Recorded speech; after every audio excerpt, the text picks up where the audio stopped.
Thank you for joining us today. As many of you know, the SHRM Transparency Group was formed last year to raise some questions and some concerns about the future of the Society for Human Resource Management. So we're here today really for three reasons. The first is to explain why our group's concerns are more important for SHRM members now than ever before. Secondly, we want to correct some misinformation and misconceptions that some members may have about us. Finally, we want to announce our progress on the relationship between our group and the SHRM Board of Directors. We believe there is a disconnect between where SHRM's leaders are taking the association and the interests of many SHRM members. So now I'd like to turn it over to McKee to share her perspective on these issues. Let me start by saying that there's a hole in the soul of SHRM. But having said that, a miracle occurred yesterday that may help fill that hole in the soul of SHRM. I ran into Henry Hart, who is the internal counsel for the Board of Directors and for SHRM. The Board of Directors had just voted to agree to meet with this group.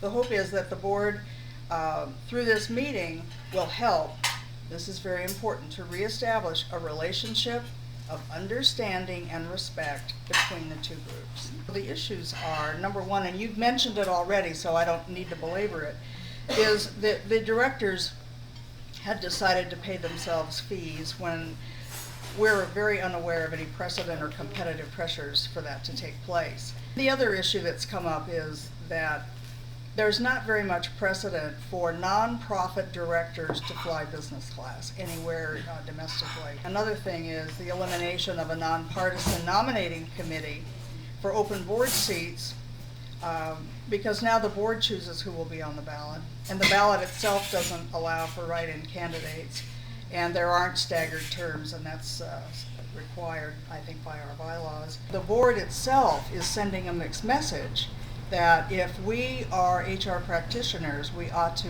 be allowing for practitioners to be serving on the board of directors of our professional society, and hope that they are players in the C-suite. There will be an announcement today, we understand, that the SHRM is going to be announcing a new CEO. And we hope that that individual will have an HR background. The last item, we have been asking repeatedly for copies of minutes, and they're supposed to provide them, and hopefully now with this new spirit, we'll actually get the copies of the minutes that we've asked for. Leaders confront conflict, and I bet nobody in this room aches for conflict to go resolve it. We don't like it, I don't like it, but I've learned that I have to confront it because that's my job as a leader. And it's one of the most important parts. And things like dissension or disagreement or discord, whatever you want to call it, is an everyday part of our business lives. I'm turning the mic over to Mike, and he's already told you a little bit about his background. Many of you know me. You know how I love the profession. You know how I'd never do anything to hurt SHRM. Just to reinforce a couple things, it's not just the board comp. If they want to pay the board, and they got good reasons for it, be our guest. But there are explicit protocols. Create another group, an independent group, have them study it, and then have them make the recommendation to the board of directors. That's all we've been asking for. The nominating committee that McKee talked about is critical. They took over the nominating committee. How many of us in this room used to work with the nominating committee?